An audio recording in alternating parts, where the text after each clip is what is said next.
من القرآن قد خصك الرحمن۔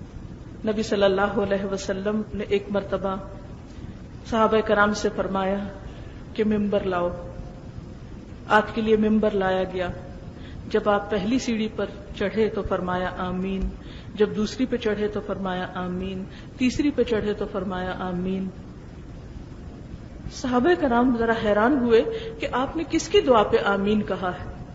تو اس موقع پر آپ نے فرمایا کہ جب میں نے پہلی سیڑھی پر قدم رکھا تو جبریل امین میرے پاس آئے اور کہنے لگے کہ ہلاکت ہے اس شخص کے لیے ہلاکت ہے جس نے رمضان کا مہینہ پایا اور اپنے گناہوں کی معافی اور بخشش حاصل نہ کی۔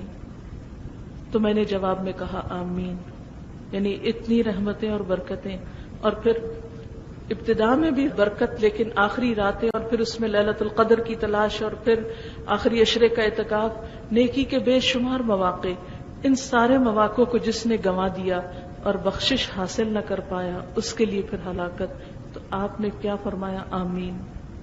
اور دوسرے وہ شخص جس نے بڑھاپے میں اپنے ماں باپ دونوں یا کسی ایک کو پایا اور پھر ان کی خدمت کر کے جنت حاصل نہیں کی، اس کی بھی ہلاکت۔ تو جبریل نے جب یہ کہا تو آپ نے فرمایا آمین۔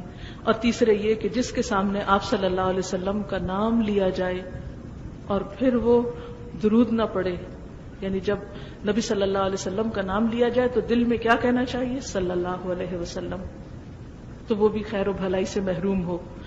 تو آپ صلی اللہ علیہ وسلم نے فرمایا آمین۔ آپ سوچئے دعائیں جبریل کر رہے ہیں، آمین نبی صلی اللہ علیہ وسلم فرما رہے ہیں، قبولیت کس درجے کی ہوگی، کوئی شک نہیں اس میں۔